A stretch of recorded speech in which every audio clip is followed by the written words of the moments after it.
It's a great joy to be here. Nice to see so many come out on a Saturday morning. And it's nice to see the mix of men and women here. Did you know that men and women learn in different ways? Because women tend to be multitaskers. They tend to be people who can do several things at one time, and men are very single-focused, very much centered in on one thing. Reminds me of a story of a man who came home and finished supper and decided he was going to watch the Leafs game. I don't know why anybody would watch the Leafs game, but he decided he was going to watch the Leafs game, and his wife knew that once he was focused in, that was him for the evening. So in order to be just near him, she decided to do the ironing in the TV room, and she set up the iron there, and she was called away into another part of the house. And the next scene is in the emergency room of the local hospital, and the doctor's examining this fellow who was watching the game, and he says, now tell me again how you burned your ear. And the fellow said, well, I was watching the game, and the phone rang, and I picked up the iron instead of the phone, and I burned my ear. And the doctor said, well, I can understand that, but how did you burn your other ear? He said, the guy called back again. Well, I tell you, I like fun.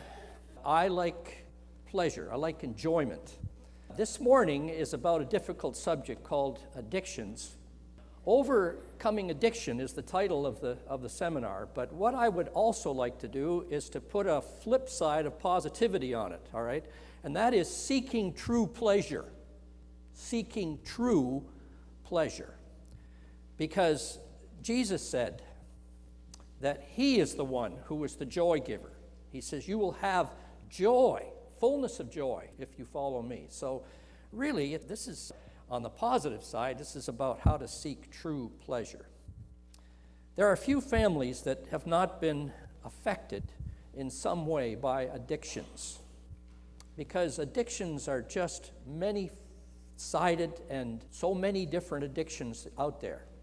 If you look on a list on Wikipedia, they have a list of addictions, and it just goes on, things that have been labeled as addictions. My own family has been affected by addiction. Specifically, my grandfather was an alcoholic, my mother's father. And although a very brilliant man and a very accomplished man, he proceeded to drink himself into a terrible state, and he made it very difficult on himself and on his whole family. My mother was the one who ended up being his chief caregiver.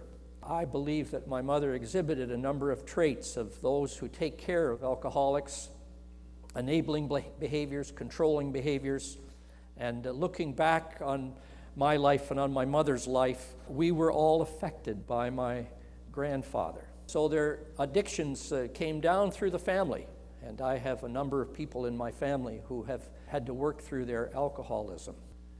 Fortunately, my grandfather, when he was 65 years old, came to know Christ through the testimony of my own mother, who had a few years before had become a Christian. When he came to know Christ at 65 years of age, there was such a transformation in his life. Now, I was too young to see that transformation, but I saw the results of it after he had been well transformed by God, because in the last 20 years of his life, he became a Christian man who, though once belligerent and difficult to live with, became a very peaceful man, a very loving man, and was able to witness to others and bring them to Christ.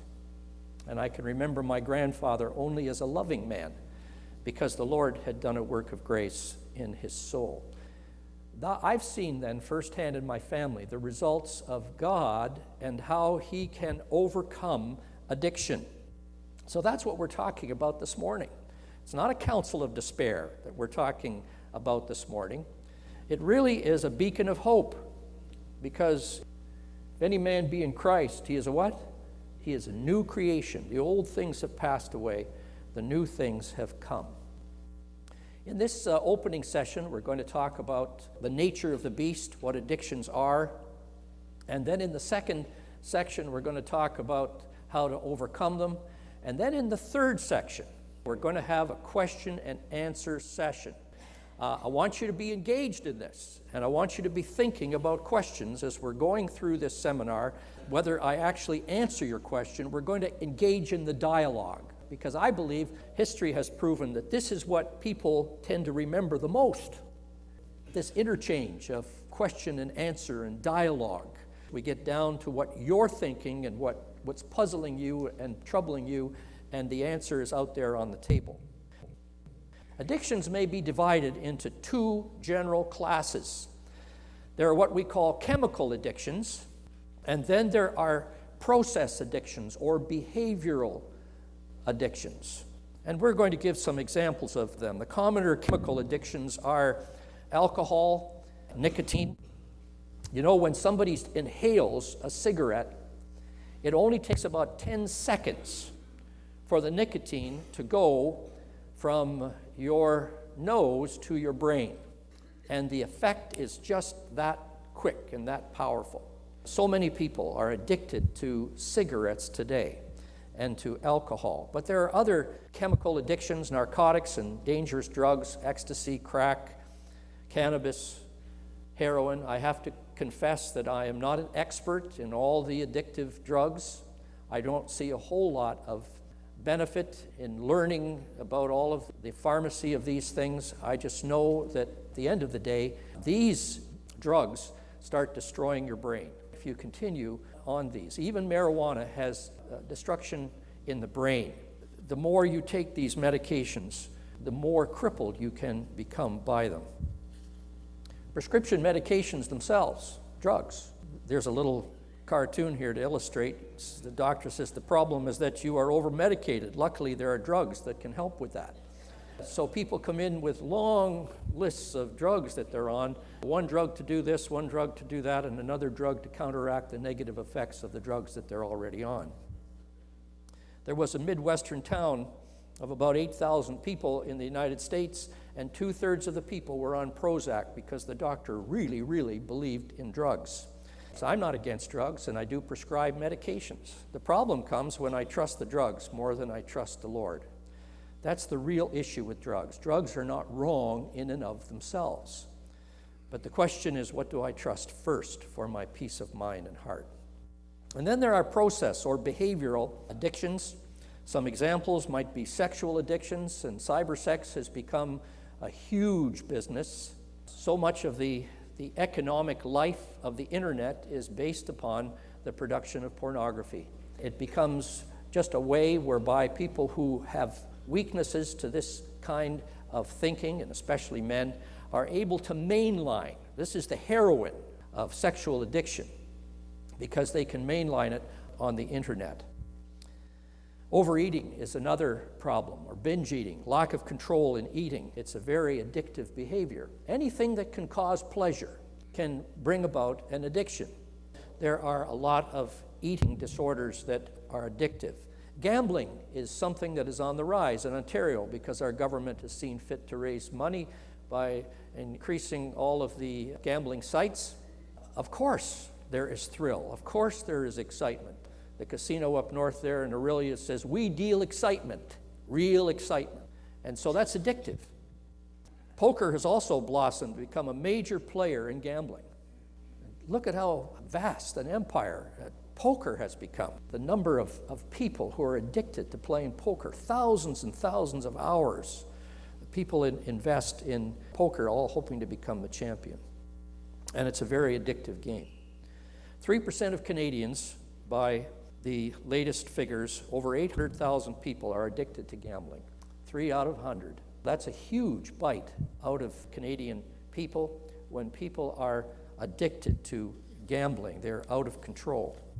Exercising.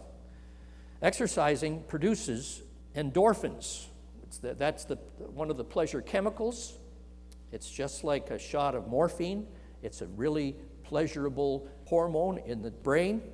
Whatever produces endorphins can give you an addiction. And exercise certainly does that. And then there's the pride, as well as the shot of adrenaline and endorphins. There's the pride of the perfect body, and so that entices many people. And exercising and the care of the body has become a major addiction. Shopping is another one. Spring or summer, winter, fall, just take me to the mall. I remember one particular man who said when he was walking through the mall, He says, I always hold my wife's hand when we walk through the mall. If I don't, she shops.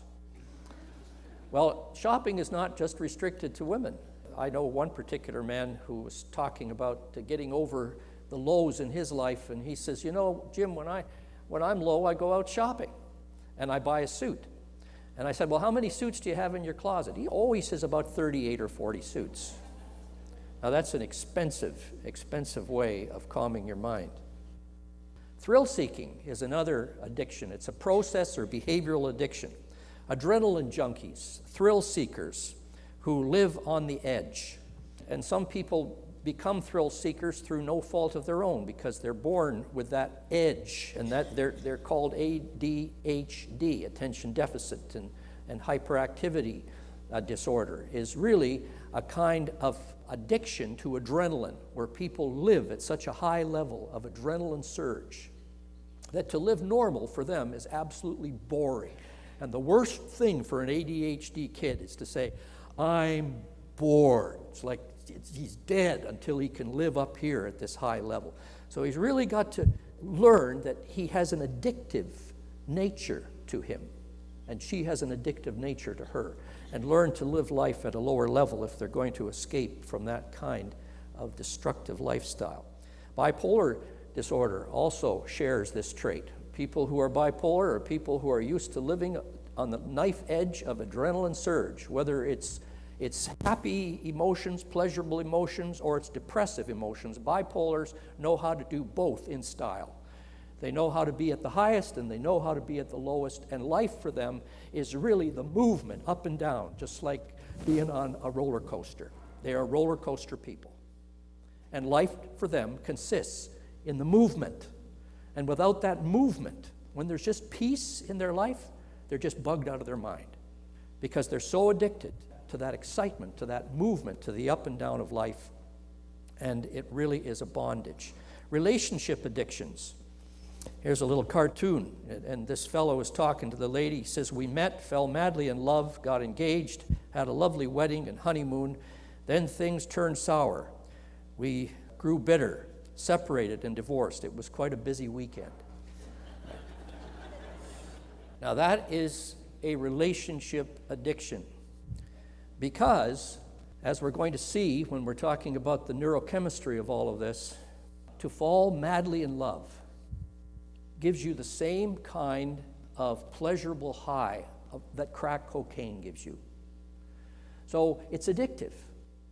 And therefore, these people have very chaotic relationships, like this cartoon illustrates, because you see, as soon as that thrill is gone, there's nothing left. And they go looking for another thrill. They go looking to fall madly in love with somebody else, because it's not the peaceful relationship that really excites them. It's the thrill of falling in love. So romance addicts and codependents, they just reduce their life to one other person. And they become addicted to either helping or being dependent upon another person. Workaholism is a socially praised addiction in our society, which destroys many through burnout and neglected families. I counsel people who have worked for years. They've worked at a level of 14, 16 hours a day, just pausing for a few hours of sleep, and then they're back at it. And now they're just burned out shells of people because they've overlived. They were addicted, and they've lost relationships, and they've lost their health because of workaholism. The adrenaline rush of rage captivates and ensnares many. Here's a little cartoon that says, I feel bad about our last session when I bit your head off. There's the doctor sitting there without a head. I'm very happy to counsel people, and once in a while this happens to me, and I know that people come in angry, but I just wish they'd go a little bit easier on me, because it's hard going through the rest of the day without a head. There is grace. Rageaholism can be cured. People who are addicted to anger can learn to live in peace. Let's look at the definition of addiction. Having seen the range of addictions, let's look at the definition of addiction. An addiction is a pleasure-based behavior that is out of control and causes harm. Three things: pleasure-based, And we're going to learn that it's pleasure and comfort based behavior that is out of control and causes harm. Those are the three parts to the definition of addiction, I believe. First of all, pleasure-based. Whatever causes pleasure, I can get addicted to. Whatever. For some of my life, especially in my younger years, was addicted to lying. You can become addicted to lying. I can remember when it started.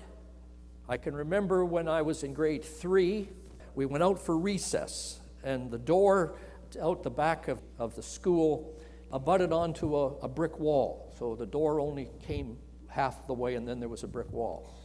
And there was a little kid in grade 1 between the door and the wall. And as I walked out, I was feeling particularly malevolent that day, and I squeezed the kid between the door and the wall, just to be mean. Do you know what I mean? Just to be mean. I thought I was going to do that, and I did it. Well, the little child went over and complained to the teacher who was out there overlooking the schoolyard. I heard what she said when the little child complained. What she said was this: "You have to be wrong about this. Jamie Rennie is a nice boy. He'd never do such a thing as that." And I said, yes, I can lie and get away with it. And that created that surge of excitement. And so there was a lying habit in my life. It's exciting to be able to get away with it. A lot of people become addicted to lying. I can remember if I had to walk 2 miles to school and back, I would say 3 miles. Not because 3 miles was a whole lot different. It was because it was a lie and I enjoyed the lie. A lot of people are addicted to lying. And so they have to enter recovery from addiction. There's an excitement and there's a stimulation. And then there's a tension reduction and a comfort to a lot of the things that we do. If you can look at it this way, if ground zero is normal stress or normal activity in life, then excitement builds on that. But comfort is when you're down here and you want to come back up to kind of feeling normal again, right? You're feeling hurt, you're feeling upset, and so you want to get some comfort. You know, on days that are difficult, you can see an especially long lineup at Tim Hortons. Why? Because it's comfort food. Coffee is comfort. Donuts are comfort. So here I am pictured in my office, and I've got about 48 Tim Hortons. I don't imagine I drank all of them, but I was pretty addicted to Tim Hortons coffee for a long while. So there's two types of pleasure seeking. There's those that take you up high, and there's those that bring you back to feeling good again.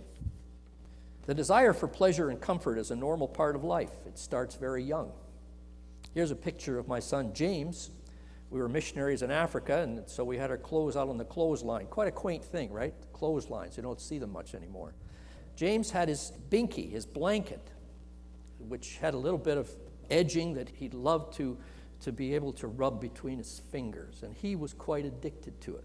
So addicted that when we had to wash the blanket, he was out there at the clothesline fingering his blanket and sucking his thumb, getting all the endorphin release and all the dopamine release because he was addicted to his blanket. And Isabel is my granddaughter. When she was 2.5, she would change clothes many times a day, up to 20 times a day by her mother's reckoning. She was a clothes horse at 2.5. Where's Isabel? Oh, she's gone to change her clothes again. And she liked it. She enjoyed it. At present, she's waiting to enter a treatment facility. We're trying to get a handle on this. No, actually, she's gotten older and she's gotten out of that addiction, see? But for a while, it was just tremendously complex how this little child would just go back into the closet. And her mother figured it out one day, and she put 3 or 4 sets of clothes out in the closet just so that she can change. But she wouldn't get the rest of the clothes, so not everything got dirty. Another part of addiction is obsessive-compulsive behavior, OCD. Now, OCD, obsessive-compulsive behavior, is not a pleasure-based behavior, but it's way into pain-avoidant behavior. It's pain avoidance. It's trading one painful stimulus for another painful stimulus, which can be to some degree controlled. So people who are OCD, at the root of OCD, I believe, is fear. It is a fear-based behavior, not a pleasure-based behavior, but these people get comforted. See, the addictive part is that they're looking for comfort in their fear. They're looking to control something and thereby get comfort. So what do? They start counting. They start checking things. They start cleanliness drives. They start neatness drives. And they're trying to get control of their environment, all for the purpose of gaining a little bit of relief from their fear because they're trying to control something in their life. And so OCD is a nasty kind of an addiction because these people are quite religiously committed to practicing this behavior in order to get some kind of comfort in their life. But it's a very short-term relief. I remember one lady, her obsession was turning off all the electrics in her apartment before she left, turning out the lights, turning off all of the plugs. When she would get down to her car, then suddenly the fear would strike. Did I leave something on? Then the compulsion would be to go back up and check everything. So she'd check everything. Then she'd get down to her car again. And the obsession hit once again. I'm so afraid I didn't turn off something. So back she would go. And sometimes it would take 6 or 7 times before she could leave the apartment complex because she was busy doing this checking. And whenever her life would get complicated and the fear would rise in her life, her OCD went up. Why? Well, instead of working out the issues of life, she would work on her OCD. This was less problematic and less fearful, even though it was painful, the OCD. It was less painful than facing life straight up. So it was an addiction. It's a way of comforting yourself. So that's a related topic. Some people have addictions and they also have OCD because they are related. Now the second part of the definition, first of all, it's pleasure-based or comfort-based, and the second part is loss of control. Loss of control. There's a diminished and, we believe, a retrievable capacity for self-regulation, but there's a diminished capacity for self-regulation, and so you get this loss of control. It may be intermittent. It may require a trigger. For instance, the binge drinker who only drinks on the weekend. There's a trigger there. And I believe the trigger is the freedom from fear, because during the week, why does he remain sober? Well, he might be afraid of his boss and losing his job. So that's the big fear in his life, and it keeps him sober all week. But in the weekend, you see, he gives himself permission to party, because what he's not afraid of is losing his family or losing his life. But he's got this big fear during the week of losing his job, and that keeps him on the straight and narrow until he parties on the weekend.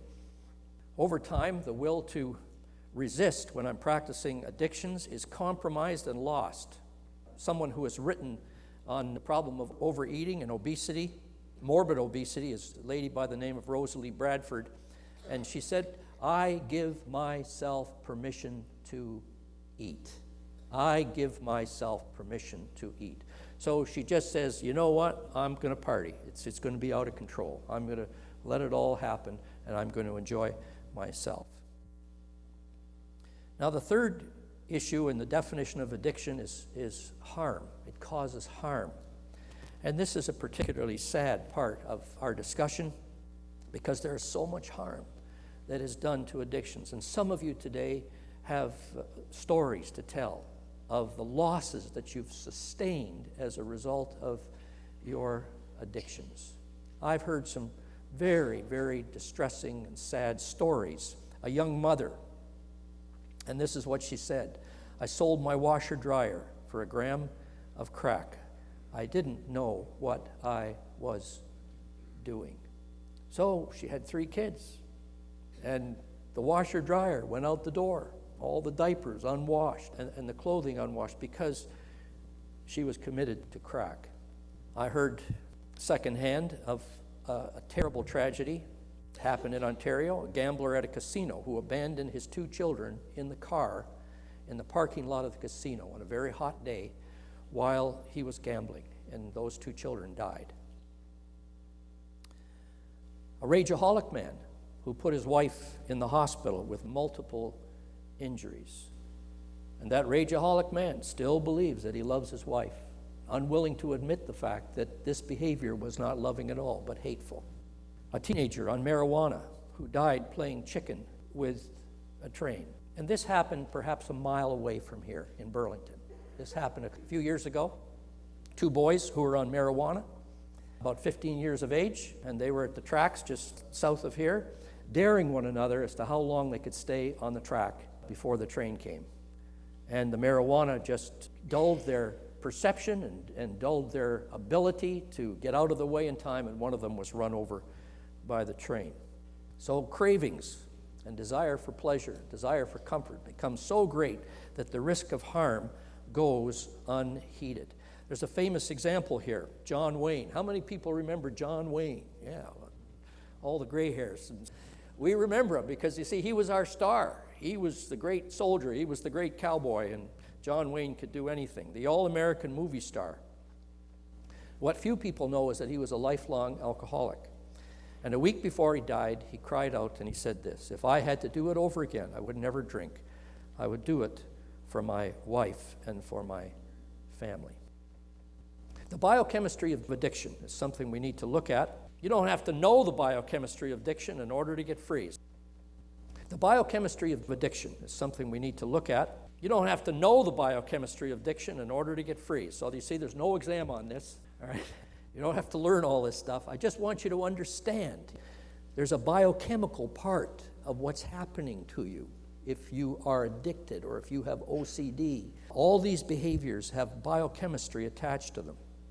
When somebody comes into the medical facility and they say, well, your chemicals are disturbed. Yes, they are, all right? Just because we're in a spiritually oriented facility and celebrate recovery as a spiritually oriented group, we're not denying the fact that we're dealing with chemistry in the brain. The only question is this: what has caused the disorder of the chemistry? That's the question. That the chemistry is disordered goes without argument. We're talking about causation, what causes disturbed chemistry.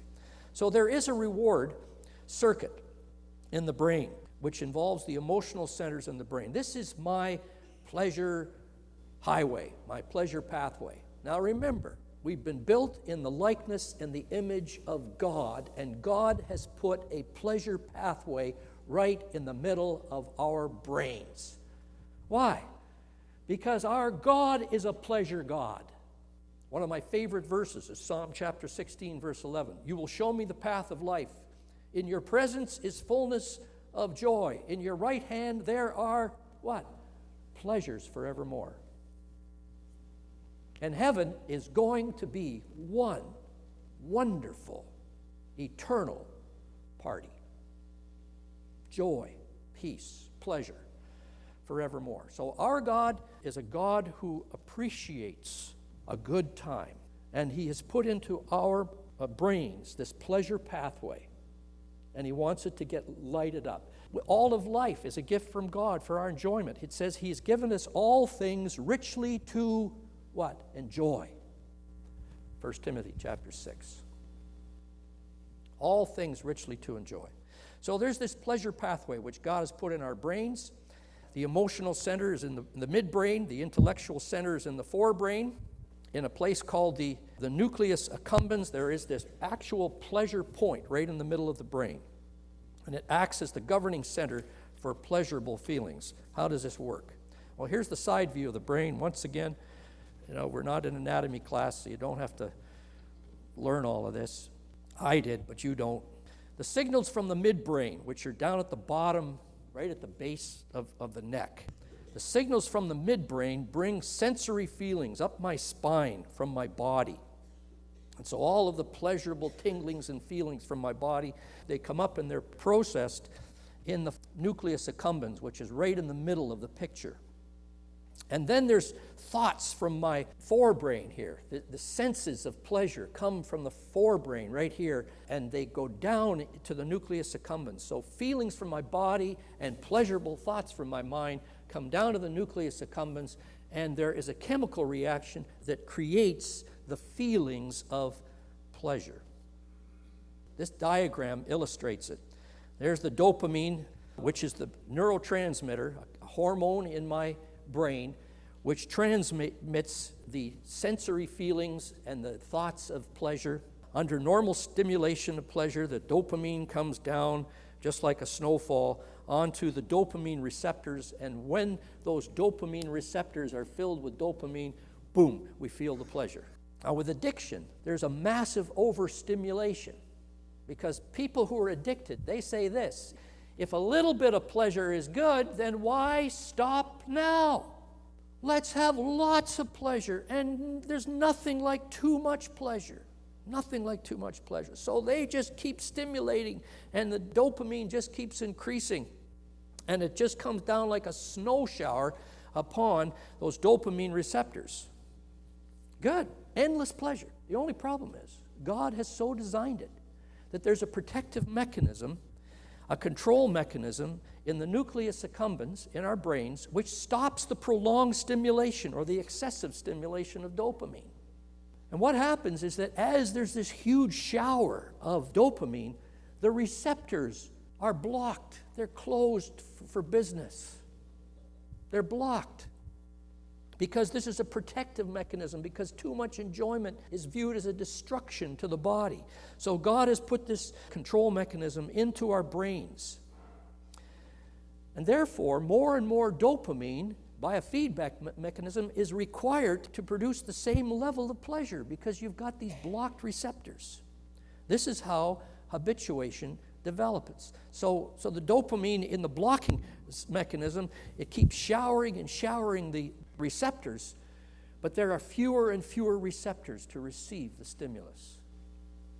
So what does the addict do? The addict learns how to just keep on increasing the shower in the hopes of achieving the same kind of pleasure that he or she had before, little knowing that the body is working against them, that there's an actual blocking of that pleasure stimulus.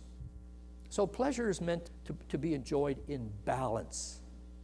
In balance. And balance is one of those words that is lost to the addict. Let's look at it another way. There is a medical cycle of addiction that happens. And we start out with the excess pleasure stimulus.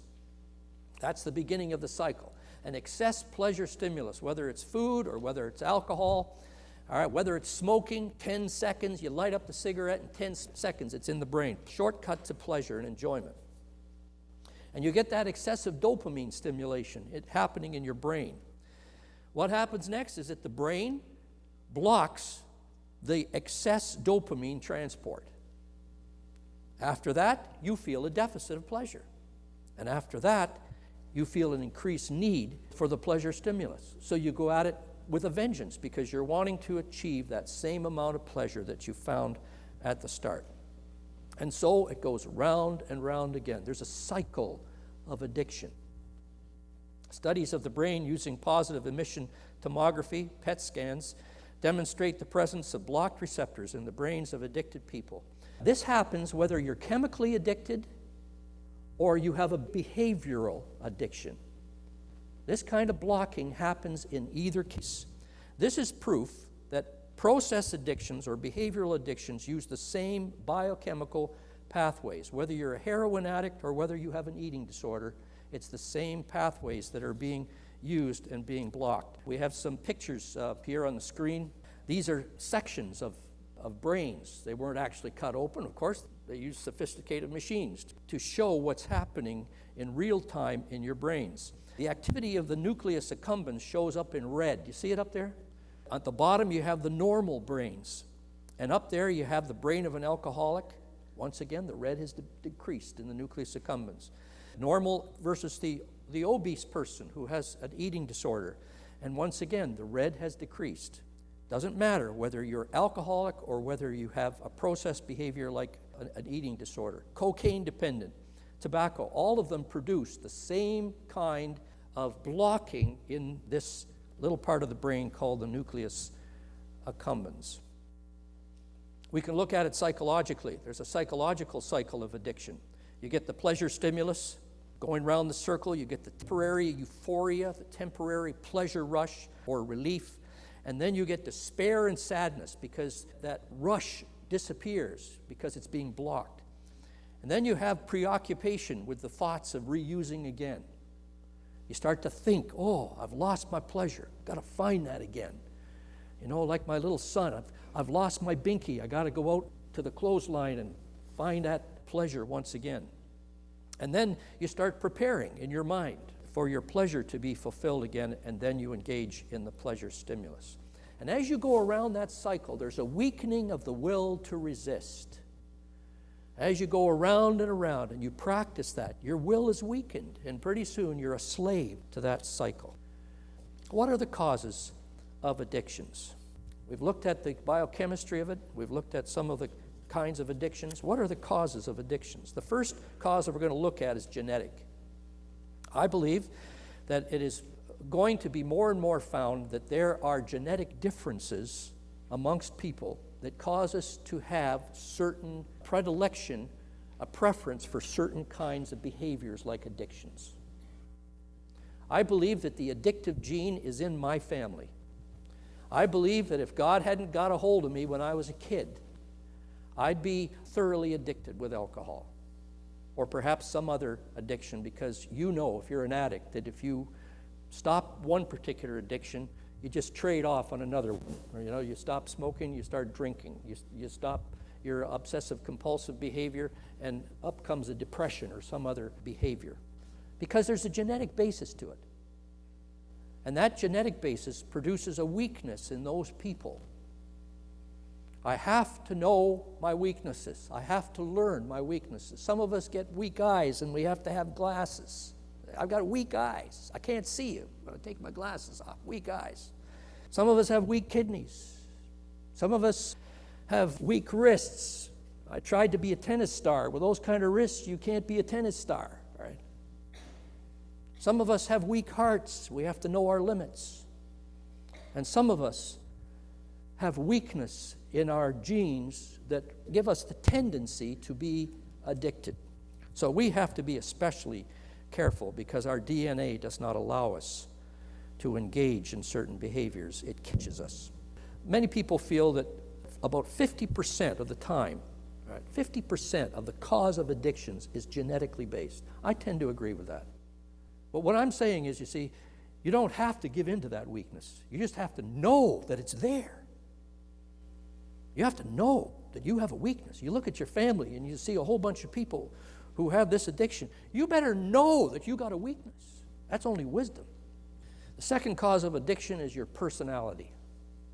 I believe your personality predisposes you to certain kinds of behavior. And I know that I have a pleasure-loving personality. They call it sanguine. There's a sanguine personality. And sanguine personalities love to have fun. They'd rather have their dessert first, thank you. Just want to enjoy life. And some of you are nodding. You're the sanguines. You know what I'm talking about. You are particularly vulnerable to addictions because addictions just appeals to that pleasure-lovingness inside of you. Other people are not so pleasure-driven. They're driven by glory. They're driven by success. They're driven by honor. And so they're able to practice delayed gratification, putting off their pleasure for the sake of getting something done. That's hard, especially if you're a sanguine. You'll have your treat after you've done your chores. Oh, I don't like that. Give me the treat first. You want to go straight to the pleasure. That's difficult for pleasure lovers. Now, other people are more concerned with avoidance of pain, and some of you have personalities that are pain-avoidant personalities. There's the phlegmatic personality that really wants to have a nice, quiet life. And when your life is disturbed, a lot of your addiction may be more comfort-based than pleasure-based. And if you're a melancholic personality, a kind of the Eeyore type, more prone to depression, more prone to negative thinking. Those people can get addicted, all right, but it's more about comfort. You ask that person, do you really enjoy your alcohol? No, but I need it. It's my medicine. It keeps me from sinking in despair. So there's a personality cause to addictions. And then there's parental teaching and influence. I read this in the Toronto Star, September 2005. It says, if mom lights up, Barbie may too. They had a little playroom. They had Ken and Barbie, and they were playing with the Ken and Barbie dolls. And then they had a store, and they said, now you are the one who's going out to buy some things at the store for Ken and Barbie. And so they had about 100 things in this little store that the children could choose from. Maybe there was 10 or 12 things that they could choose, nothing more. Those children who had parents who drank, and especially drank to excess, invariably chose alcohol as one of the things that they would get at the store, because Ken and Barbie, well, they've got to have fun. They've got to drink alcohol. Or if the parents were smokers, almost invariably the children would choose a pack of cigarettes over staple foods, vegetables, or over fruit, or even over candy. They would choose cigarettes because, you see, have a cigarette. That's what Barbie wants. Barbie wants a cigarette. And what this study showed is how huge is parental influence in determining our behaviors. Another cause of addiction is social pressure. Long after we have that parental influence, we're in social settings. There was a study in the American Army concerning men in Vietnam and then laterally in Iraq. The social pressure to be on drugs was immense. Not just the fear that was caused by the military action, difficult though that might be, but the social pressure once you were back on the base with your confreres to engage in drug-taking behaviors was immense. And so many, many men who had never been addicted before became addicted through their stint in the Army. We know about that, the strong influence of social pressure. And by the way, that's one of the reasons why Celebrate Recovery and why church and why good friendships are absolutely crucial in people who are recovering from addiction, because of that social aspect, the social pressure. And it's relieved when you're in a group of people who don't agree with that negative and destructive behavior, but agree with changing your behavior, escaping from that bondage. Social pressure is very strong. Then there's pain. Pain. People who are suffering are more likely to be addicted. They're more likely to use comforting behaviors, and they're more likely to go for a quick fix for their pain by seeking pleasure. And lastly, there is spiritual poverty. You know, it says in Ephesians chapter 5 and verse 18, he says, do not get drunk on wine, which leads to excess or debauchery. The Bible gives us laws and limits. There are very few laws in the Scriptures, really. This is one of them. The Bible says don't get drunk. The Bible does not say don't drink. That is not a law in the Scriptures. The Bible says that the law tells you that drunkenness is the sin. Now, does that mean that we're all free to engage in whatever behaviors with alcohol we care to? No. It just means that there's not a law which would limit your drinking until you're drunk. But the Bible mostly talks not about laws, it talks about principles of behavior. And there are principles of behavior which are meant to govern our living and help us to make wise and good choices in our life.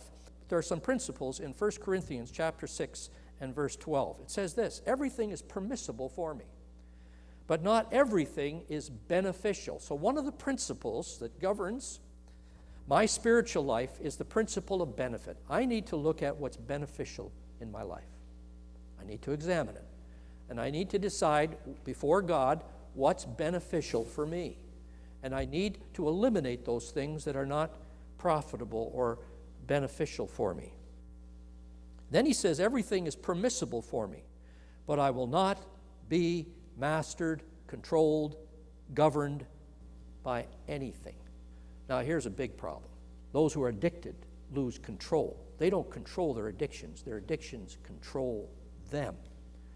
And so you got to look at this principle of government, this principle of being mastered. If it masters you, according to this principle, it is not honoring to God. It is dishonoring to God because you are being mastered by something else. We're going to look at the model for recovery in the next section.